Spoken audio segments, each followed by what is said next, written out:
विद्यार्थी मित्र हो, आपण आंतरराष्ट्रीय संबंधाचा अभ्यास करत असताना आंतरराष्ट्रीय संबंधाच्या विकासाला चालना देणारे जे काही सिद्धांत निर्माण झालेले आहेत या सिद्धांतांचा उहापोह किंवा अभ्यास करत असताना आदर्शवादी सिद्धांत आपण बघितला।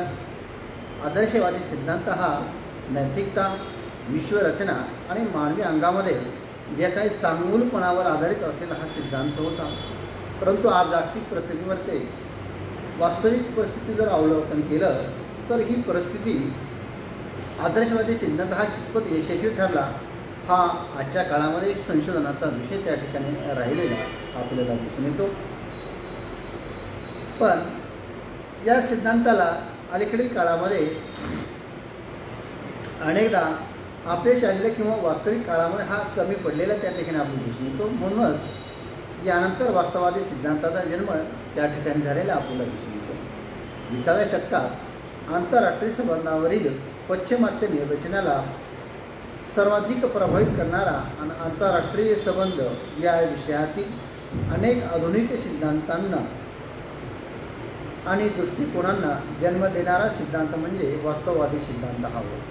सन 1914 ते 1945 या दरम्यान आंतरराष्ट्रीय राजकारणावर भाष्य करण्यासाठी तसेच दुसऱ्या महायुद्धानंतर शीतयुद्धाच्या राजकारणात अमेरिका आणि सोव्हिएत रशियाच्या परराष्ट्र धोरणाचे समर्थन करण्यासाठी वास्तववादी दृष्टिकोन किंवा सिद्धांत वापर केला गेला। हा सिद्धांत जुना जरी असला तरी याच्या पुनरुज्जीवनाचे श्रेय Hans Morgenthau, E.H. Carr, Kenneth Thompson, George Kennan, Henry Kissinger यासारख्या विचारवंतांना द्यावा लागते। वास्तववादी सिद्धांत सत्ता आणि सुरक्षा या घटकाशी निगडीत आहे। परस्पर भीती आणि असुरक्षिततेमुळे व्यक्ती आणि राष्ट्रे सत्ता प्राप्तीसाठी प्रयत्नशील असतात। सत्ता प्राप्तीसाठी चाललेल्या या स्पर्धेत संघर्ष अपरिहार्य असतो। हा संघर्ष कायमस्वरूपी असून तो कोणत्या ना कोणत्या रूपात अस्तित्वात असतो। आंतरराष्ट्रीय संघटना किंवा कायदा अशा प्रकारच्या संघर्षावर नियंत्रण ठेवण्यास असमर्थ आहेत। या गृहीत तत्वावर वास्तववादी सिद्धांत आधारलेला आहे। वास्तववादी सिद्धांतामध्ये आंतरराष्ट्रीय राजकारणाचे विश्लेषण सत्ता आणि राष्ट्रीय हितसंबंधाच्या दृष्टिकोनातून केले जाते। वास्तववादी विचारवंत नैतिक मूल्यांचे अस्तित्व जरी पूर्णपणे अमान्य करीत नसले तरी त्यांना नैतिक मूल्यांचा अर्थ आपल्याला सोयीस्कर असा लावला जातो। विद्यार्थी मित्र हो, आपण बघितलं 1914 पासून तर 1945 पर्यंत जगानं 2 असे महायुद्ध अनुभवलेले आहेत। पहिले महायुद्धानंतर लगेच दुसरं महायुद्ध 1939 ते 45 यामध्ये झालेले आहे आणि यानंतरही आज जगाची परिस्थिती युद्धदृश्य अशी परिस्थिती म्हणजे युद्धकालीन परिस्थिती निर्माण झालेली आहे। आणि या सर्व परिस्थितीचा जर विचार आपण केला तर युद्ध ही अपरिहार्य घटक आहे। युद्धाला पर्याय व्यवस्था असू शकत नाही। कोणत्या ना कोणत्या स्वरूपात युद्ध हे जगामध्ये चाललेलं असतं। हा मूळ सिद्धांत वास्तववादी दृष्टिकोनाचा आहे। याचाच अर्थ काय की वास्तववादी सिद्धांताचं प्रगटीकरण करत असताना युद्ध, संघर्ष, सत्ता या घटकांचा विशेष त्या ठिकाणी अभ्यास केला गेलेला आपल्याला दिसून येतो। कोणतेही राष्ट्र शक्ती निर्माण करते, शक्ती निर्माण केल्यानंतर सत्ता निर्माण करण्याचा प्रयत्न करत असते। म्हणजे सत्ता ही आंतरराष्ट्रीय राजकारणामध्ये अत्यंत मूलभूत संकल्पना या वास्तववादी सिद्धांताच्या विचार करताना मांडलेली आपल्याला दिसून येते। मग या विचारवंतांनी या सिद्धांताचं पुनरुज्जीवन करत असताना असं सांगितलं आहे यामध्ये Hans Morgenthau, E.H. Carr, Kenneth Thompson, George Kennan, Henry Kissinger यासारख्या विचारवंतांनी व अभ्यासकांनी वास्तववादी सिद्धांत हा सत्ता व सुरक्षा या 2 मूलभूत गोष्टीबद्दल फिरत असतो अशा स्वरूपाचं विवेचन त्या ठिकाणी केलं गेलेलं आपल्याला दिसून येते। म्हणजे आंतरराष्ट्रीय राजकारणाचा एकंदरीत जर आपण विचार केला तर सत्ता आणि सुरक्षा या दोन्ही गोष्टी अत्यंत महत्त्वाच्या असतात। संपूर्ण जगाचं राजकारण आज देखील सत्तेच्या भोवती फिरत असलेलं आपल्याला त्या ठिकाणी दिसून येतं। म्हणूनच वास्तववादी विचारवंत नैतिक मूल्यांचं अस्तित्व जरी पूर्णपणे अमान्य करीत नसले तरी नैतिक मूल्यांचा आदर्श आपल्या सोयीस्कर असा त्या ठिकाणी लावलेला आपल्याला त्या ठिकाणी येतो. आंतरराष्ट्रीय संघटना किंवा कायद्या अशा प्रकारच्या संघर्षावर नियंत्रण ठेवण्यास असमर्थ असते. या गृहीत तत्वावर वास्तववादी सिद्धांत आधारलेला आहे. वास्तववादी सिद्धांतामध्ये आंतरराष्ट्रीय राजकारणाचे विश्लेषण सत्ता आणि राष्ट्रीय हित संबंधाच्या दृष्टिकोनातून केले जाते. वास्तववादी विचारवंत नैतिक मूल्यांचे अस्तित्व जरी पूर्णपणे अमान्य करीत नसले तरी त्यांनी नैतिक मूल्यांचा अर्थ आपल्या सोयीस्कर असा लावला आहे. वास्तववादी सिद्धांताची प्रमुख वैशिष्ट्ये. वास्तववादी सिद्धांताची प्रमुख वैशिष्ट्ये खालीलप्रमाणे सांगता येतील. वास्तववादी सिद्धांतामध्ये विचारांपेक्षा इतिहासातील वास्तविक घटनांवर अधिक भर आहे. ऐतिहासिक घटनांच्या आधारे वास्तववादी विचारवंत आंतरराष्ट्रीय राजकारणात सत्तेला असलेले केंद्रस्थान दाखवितात. या सिद्धांतामध्ये व्यक्ती आणि राष्ट्राचे वर्तन यासारखे मानले जाते. ज्या प्रेरणा मोटिवेशन्स व्यक्तीच्या वर्तनाला प्रभावित करतात त्याच प्रेरणा राष्ट्राच्या वर्तनाला देखील प्रभावित करतात. वास्तववादी सिद्धांत हा एकल विचार नसून वैश्विक दृष्टिकोन आहे. हा वैश्विक दृष्टिकोन काही परस्पर निगडीत गृहीत तत्वावर आधारित आहे. हे गृहीत तत्वे व्यक्तीचे वर्तन, व्यक्तीच्या प्रेरणा, व्यक्ती आणि सभोवतालची परिस्थिती यांच्यातील परस्पर संबंधाशी व्यक्तीच्या उत्तरजीवित्वाशी निगडीत आहे. अशा स्वरूपामध्ये वर्तनवादी सिद्धांत हा आपल्याला दिसतो. वास्तववादी सिद्धांत हा तिचे विचन त्या ठिकाणी मांडलेला आपल्याला दिसून येते. आंतरराष्ट्रीय व्यवस्था ही राष्ट्रकेंद्रित व्यवस्था असून भविष्यातही राष्ट्रव्यवस्थेच्या केंद्रस्थानी राहील असे मत वास्तववाद्यांचे आहे. आंतरराष्ट्रीय राजकारणाच्या आखाड्यात अराजकता आणि संघर्षाची परिस्थिती कायमस्वरूपी असते. अशा परिस्थितीत राष्ट्रे सत्ता प्राप्तीसाठी प्रयत्न करतात असा विचार वास्तववादी मानतात. वास्तववाद्यांच्या मते राष्ट्रामध्ये सत्तास्थान आणि क्षमतेनुसार अधिकार श्रेणी असते. सत्तेच्या अधिकार श्रेणी असली तरी कायद्याच्या पातळीवर सर्व राष्ट्रे समान असतात. ज्यालाच वास्तववादी सार्वभौम स्वातंत्र्य असे त्या ठिकाणी पडले गेलेले आपल्याला त्या ठिकाणी दिसून येते. वास्तववादी सिद्धांताचे मूलभूत गृहीतके. सत्ता उत्तरजीवित्व, सत्ता समतोलाचा केंद्रस्थान. वास्तववादी सिद्धांतामध्ये सत्ता समतोल आणि व्यक्ती राष्ट्राचे उत्तरजीवित्व या संकल्पना केंद्रस्थानी आहेत.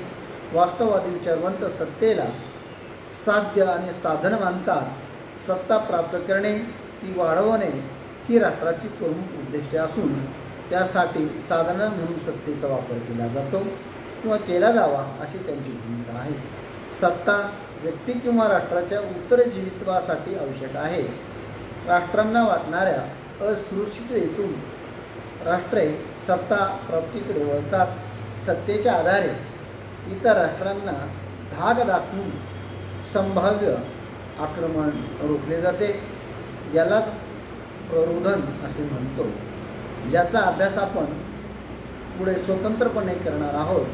याच असुरक्षिततेपोटी राष्ट्रे आपल्या सत्तेची सामर्थ्याचे प्रदर्शनही करीत असतात.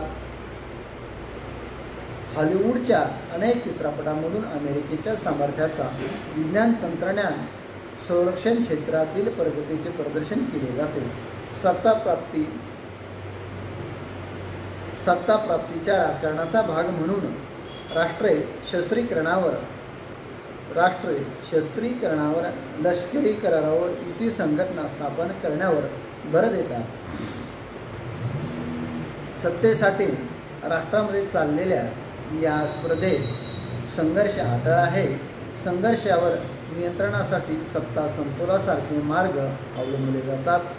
वास्तववादी विचारवंत इतिहासातील अनेक घटनांचे दाखले घेऊन सत्तेसाठी राष्ट्रामध्ये चाललेला संघर्ष स्पष्ट करण्याचा प्रयत्न करतात. सत्ता प्राप्तीसाठी चाललेल्या या संघर्षात नैतिक मूल्यांना स्थान नसल्याचे वास्तववादी विचारवंतांचे मत त्या ठिकाणी आपल्याला दिसून येते. संघर्षाची अपरिहार्यता, सत्ता उत्तरजीवित्व, सत्ता समतोलाला केंद्रस्थान या तिन्ही गोष्टी भौतिक वास्तववादी सिद्धांत हा आपल्याला निर्माण झालेला त्या ठिकाणी दिसून येतो. वास्तववादी सिद्धांतामध्ये सत्ता, समतोल आणि व्यक्ती राष्ट्रांचे उत्तरजीवित्व या संकल्पना केंद्रस्थानी आहेत. वास्तववादी विचारवंत सत्तेला साध्य आणि साधन मानतात. सत्ता प्राप्त करणे, ती वाढवणे ही राष्ट्राची प्रमुख उद्देश असून त्यासाठी साधना म्हणून सत्तेचा वापर केला जातो किंवा केला जावा असे त्यांची भूमिका आहे. सत्ता व्यक्ती किंवा राष्ट्राच्या उत्तरजीवित्वासाठी आवश्यक आहे. राष्ट्रांना वाटणाऱ्या असुरक्षिततेच्या भावनेतून राष्ट्र सत्ता प्राप्तीकडे वळतात. सत्तेच्या आधारे इतर राष्ट्रांना धाक दाखवून संभाव्य आक्रमण रोखली जातात. याला प्रोरोधन असे म्हणतो, ज्याचा अभ्यास आपण पुढे स्वतंत्रपणे करणार आहोत. याच अनुसूचितेपोटी राष्ट्रे आपल्या सत्तेचे सामर्थ्याचे प्रदर्शनही करीत असतात. हॉलिवूडच्या अनेक चित्रपटांमधून अमेरिकेच्या सामर्थ्याचा विज्ञान, तंत्रज्ञान, संरक्षण क्षेत्रातील प्रगतीचे प्रदर्शन केले जाते. सत्ता प्राप्तीच्या राजकारणाचा भाग म्हणून राष्ट्रे शस्त्रीकरणावर, लष्करी करारावर, युती संघटना स्थापन करण्यावर भर देतात. सत्तेसाठी राष्ट्रामध्ये चाललेल्या या स्पर्धेत संघर्ष आढळला आहे. संघर्षावर नियंत्रणासाठी सत्ता समतोलासारखे मार्ग अवलंबले जातात. वास्तववादी विचारवंत इतिहासातील अनेक घटनांचे दाखले देऊन सत्तेसाठी राष्ट्रामध्ये चाललेला संघर्ष करण्याचा प्रयत्न करतात. सत्ता प्राप्तीसाठी चाललेल्या या संघर्षात नैतिक मूल्यांना स्थान नसल्याचे वास्तववाद्यांचे मत त्या ठिकाणी आपल्याला दिसून येते. वास्तववादी सिद्धांताचा आपण जर विचार केला, वास्तववादी सिद्धांत हा शक्ती, सत्ता, उत्तरदायित्व, उत्तरजीवित्व या गोष्टीभोवती करत असलेला आपल्याला दिसून येतो. आंतरराष्ट्रीय राजकारणामध्ये सातत्यानं प्रत्येक राष्ट्र आपलं राष्ट्रहित साध्य करत असताना शक्ती वाढवण्याचं काम करत असते. या शक्तीच्या आधारे सत्ता मिळवली जाते आणि सत्ता वाढल्यानंतर आंतरराष्ट्रीय राजकारणामध्ये देखील आपला दबदबा असला पाहिजे किंवा आपलं राष्ट्रहित आपण पूर्ण केलं पाहिजे. यासाठी सत्तालाच केंद्रस्थान त्या ठिकाणी मानलेलं आपल्याला दिसून येतं. म्हणजेच आंतरराष्ट्रीय राजकारणामध्ये नैतिक मूल्य ही बाजूला ठेवली जातात आणि वास्तविक स्वरूपामध्ये सत्ता संघर्षाचा खेळ हा सुरू होतो. इतर राष्ट्रावर आपला दबदबा राहिला पाहिजे, वर्चस्व राहिलं पाहिजे, असं प्रत्येक राष्ट्राची एक मनोभावना त्या ठिकाणी होती. आपण जर दुसऱ्या महायुद्धानंतर बघितलं, रशिया आणि अमेरिका या दोन्ही राष्ट्रांची सत्ता संघर्षामध्ये खोड लागलेली होती. कारण जगाचा केंद्रबिंदू आपण असला पाहिजे. जगाला एक नियंत्रण किंवा दिशा देण्याची भूमिका आपल्या राष्ट्रामध्ये असली पाहिजे, अशी भूमिका अमेरिका आणि रशियासारख्या दोन्ही राष्ट्रांमध्ये निर्माण झालेली आपल्याला त्या ठिकाणी दिसून येते. म्हणूनच मग सत्ता उत्तरजीवित्व आणि सत्ता समतोलाला या ठिकाणी केंद्रस्थानी मांडलेला आपल्याला दिसून येतो. आणि दुसरी महत्त्वाची गोष्ट म्हणजे संघर्षाची अपरिहार्यता. वास्तववादी सिद्धांत सत्ता आणि सुरक्षा या घटकांच्या परिणामाशी निगडीत आहे. संघर्षाची अपरिहार्यता किंवा सातत्य हा वास्तववादाचा आधारभूत घटक आहे. या संघर्षाचे मूळ व्यक्तीला वाटणाऱ्या असुरक्षिततेतून आहे. इतरांपासून हल्ल्याची व्यक्तीला सतत भीती असते. परिणामी आत्मरक्षणाच्या गरजेतून इतरांना मारण्यासाठी व्यक्ती सतत तयार असते. व्यक्तीमधील ही असुरक्षितता परस्पर विश्वास आणि संशयाला जन्म देते. यातून संघर्ष निर्माण होतात. हाच नियम राष्ट्राच्या बाबतीत देखील लागू पडतो. आत्मरक्षणासाठी राष्ट्रे सत्ता प्राप्त करण्याचा आणि सत्ता वाढविण्याचा प्रयत्न करतात. सत्तेसाठी राष्ट्रांमध्ये चाललेल्या या स्पर्धेत संघर्ष अटळ आहे. आंतरराष्ट्रीय संघटना किंवा आंतरराष्ट्रीय कायदा हा संघर्ष थांबवू शकत नाही. तथापि सत्ता संघर्ष हा नियंत्रण करता येतो. मुत्सद्देगिरी आणि राजनयाच्या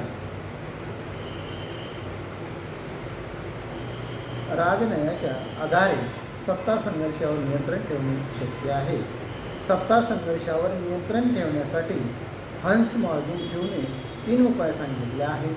सत्ता समतोल, सामूहिक सुरक्षितता आणि निःशस्त्रीकरणाचा मार्ग. राष्ट्रीय शासनाकडून आंतरराष्ट्रीय शासनाकडे सत्तेच्या हस्तांतरणाचा मार्ग. मुत्सद्देगिरीच्या आणि राजन्यायाच्या आधारे सत्तेच्या वापरावर मर्यादा आणण्याचा मार्ग. त्यानंतर मनुष्य निसर्गतः स्वार्थी प्राणी आहे. ज्याप्रमाणे संघर्षाची आंतरराष्ट्रीय राजकारणामध्ये अपरिहार्यता निर्माण झालेली असते, तशाच स्वरूपामध्ये मनुष्य हा निसर्गात वास्तवादी सिद्धांताचे मूर्तित्व जरी धरत असताना की मनुष्य हा स्वार्थी मनुष्य आहे असं त्यांनी या ठिकाणी गृहीत धरलेलं आपल्याला दिसून येते. मनुष्याच्या चांगुलपणावर वास्तववाद्यांचा विश्वास नाही. त्यांच्या मते मनुष्य हा निसर्गाचा स्वार्थी प्राणी आहे. त्याला वाटणाऱ्या भीती आणि असुरक्षिततेतून त्याला संशयी आणि अविश्वासी बनवले आहे आणि इतरावर प्रभाव पाडून सत्ता गाजविण्याची आपली इच्छा, इतरावर लादण्याची आपली वर्चस्व निर्माण करण्याची नैसर्गिक प्रवृत्ती मनुष्यात आहे. मनुष्यात हीच प्रवृत्ती संघर्षाला कारणीभूत आहे. हॉब्स या राजकीय विचारवंतांनी आपल्या जगप्रसिद्ध लॅव्याथ्याने या पुस्तकात मनुष्य स्वभावाविषयी असाच निराशावादी दृष्टिकोन मांडलेला आपल्याला दिसून येतो. वास्तववादी सिद्धांताचे जे काही गृहीत कर्तव्य आहे त्यामुळे आपण सर्वत्र बघितलं आहे की सत्ता उत्तरजीवित्व, सत्ता समतोलाला या ठिकाणी केंद्रस्थान त्या ठिकाणी मिळालेलं आपल्याला दिसून येतं. दुसरं म्हणजे आंतरराष्ट्रीय राजकारणाचा जर विचार केला, संघर्षाची अपरिहार्यता त्या ठिकाणी अधोरेखित केलेली आपल्याला दिसून येते. त्यानंतर दुसरा मुद्दा तो मांडण्यात आलेला होता, तो म्हणजे मनुष्य निसर्गतः हा स्वार्थी प्राणी आहे. कारण हॉबसारख्या विचारवंतांनी लेव्याथ्यान नावाच्या ग्रंथामध्ये मानवी स्वभावाचे जे वर्णन केले आहे, तो मुळातच मानव हा स्वार्थी प्राणी आहे असं त्या ठिकाणी वर्णन केलेलं आहे. मनुष्याच्या चांगुलपणावरती वास्तववादी सिद्धांत हा विश्वास ठेवत नाही. त्याच्यामध्ये मनुष्य हा निसर्गतः स्वार्थी प्राणी आहे. त्याला वाटणाऱ्या भीती आणि असुरक्षिततेने त्याला संशयी आणि अविश्वासी बनवले आहे. इतरावर प्रभाव पाडून सत्ता गाजविण्याची, आपली इच्छा इतरावर लादण्याची, आपले वर्चस्व निर्माण करण्याची नैसर्गिक प्रवृत्ती मनुष्यात आहे. मनुष्याची हीच प्रवृत्ती संघर्षाला कारणीभूत आहे. हॉब या राजकीय विचारवंतांनी लेव्याथ्यान या ग्रंथामध्ये अशा स्वरूपाचं वर्णन त्या ठिकाणी केलं गेलेलं आपल्याला दिसून येते. त्यानंतर राष्ट्रीय हित संबंधांना सर्वोच्च प्राधान्य. वास्तववादी सिद्धांताचे मूलभूत जे काही गृहीत तत्त्वे आहे त्यामध्ये सर्वात महत्त्वाचं तत्त्व म्हणजे राष्ट्रीय हित संबंधांना सर्वोच्च स्थान या सिद्धांतामध्ये देण्यात आलेलं आपल्याला दिसून येते. वास्तववादी विचारवंत राष्ट्रीय हित संबंधांना सर्वोच्च प्राधान्य देतात. शत्रू आणि मित्र बदलतात, पण राष्ट्रीय हित संबंध कायम असतात. राष्ट्रीय हित संबंधाचे संवर्धन हे प्रत्येक राष्ट्राचे पहिले कर्तव्य असून त्यासाठी राष्ट्र धोरण आणि राजनयाच्या साधनांचा वापर केला जातो. राष्ट्रीय हित संबंध साधण्यासाठी राष्ट्रामध्ये संघर्ष स्पर्धा असते, त्यासाठी सत्तेचा वापर केला जातो. राष्ट्रीय हित संबंध हे साध्य आहे, त्यासाठी कोणत्या साधनांचा वापर केला जातो हे महत्त्वाचे नाही. याचाच अर्थ वास्तववादी साधनामध्ये नैतिक अनैतिक असा फरक करीत नाही. राष्ट्रीय हित संबंध आणि नैतिक मूल्य यांच्यातील परस्पर संबंध कसे असावेत याविषयी वास्तववादी विचारवंतामध्ये 2 गट आहेत. जॉर्ज केनन या वास्तववादी विचारवंताच्या मतानुसार राष्ट्रीय हित संबंधाची आखणी देशांतर्गत गरजांच्या आधारे व्हायला हवी आणि त्यानुसार परराष्ट्र धोरण ठरवले जाते. एखाद्या राष्ट्राची नैतिक मूल्य केवळ त्या राष्ट्रापुरतीच मर्यादित असतात, ती इतरावर लादण्याचा प्रयत्न राष्ट्राने करू नये. याउलट हॅन्स मॉर्गेनच्यूने राष्ट्रीय संबंध आणि नैतिक मूल्यामधील संबंधाविषयी टोकाची भूमिका घेत राष्ट्रीय संबंधांना सर्वोच्च स्थान दिले आहे. राष्ट्रीय संबंध हे राष्ट्राच्या आर्थिक, राजकीय, भौगोलिक गरजावर आधारित असतात. प्रत्येक राष्ट्राच्या गरजा भिन्न असल्यामुळे राष्ट्रीय संबंधामध्ये असमानता स्वाभाविक आहे. परिणामी अनेकदा एका राष्ट्राचे हितसंबंध दुसऱ्या राष्ट्राविरोधी असतात. यातून संघर्ष निर्माण होतो. शीतयुद्ध काळातील अमेरिका आणि सोव्हिएत रशियाचे हितसंबंध, भारत आणि पाकिस्तानचे हितसंबंध, इस्रायल आणि पॅलेस्टाईनचे हितसंबंध हे परस्पर विरोधी आहे. अशा परिस्थितीत हितसंबंधाचे समायोजन शक्य नाही.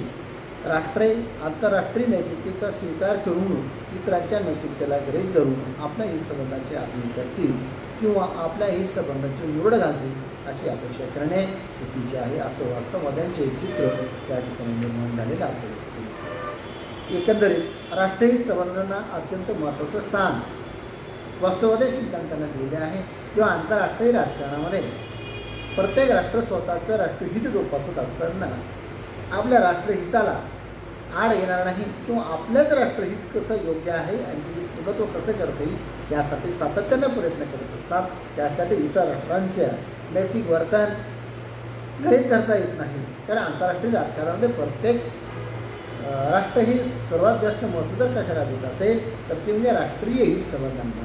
कारण कोणत्याही परिस्थितीमध्ये राष्ट्रीय हितसंबंधाला तिलांजली देऊन भागणार नाही. आंतरराष्ट्रीय राजकारणामध्ये मित्र बदलतात, शत्रू बदलतात, परंतु राष्ट्रीय हित कायम तेच असते.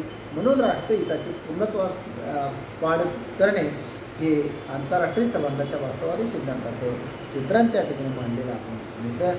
अशा स्वरूपामध्ये जी काही मूलतत्वे आहेत ते जवळपास आपण 4 ते 5 मूलतत्वे या ठिकाणी बघितलेली आहेत. त्यानंतरचं मूलतत्व म्हणजे आंतरराष्ट्रीय नीतिमत्तेला महत्त्व नाही, राष्ट्रीय दृष्टिकोनातून विचार.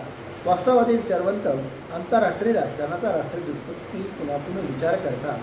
राष्ट्रीय सत्ता आणि राष्ट्रीय हितसंबंधांना वास्तववादी विचारात प्राधान्य आहे. त्यामुळे राष्ट्रीय हितसंबंधाच्या संरक्षणाच्या आणि राष्ट्रीय सत्तेच्या वृद्धीच्या साधनांचा उपयोग वास्तववादी सिद्धांतामध्ये होतो. याउलट आदर्शवादी आंतरराष्ट्रीय शांततेला प्राधान्य देतात. राष्ट्रांनी आंतरराष्ट्रीय आदर्शवाद शांततेला साध्य मानून नैतिक मूल्यांच्या आधारे हे साधण्याचा प्रयत्न करावा असा आग्रह आदर्शवादी धरतात. आंतरराष्ट्रीय राजकारणाकडे पाहण्याचा आदर्शवाद्यांचा दृष्टिकोन अंतर आहे. ट्विन्सराईट या वास्तववादी सिद्धांताच्या अल्पकालीन उद्दिष्टांना तर आदर्शवादी सिद्धांतामध्ये दीर्घकालीन उद्दिष्टांना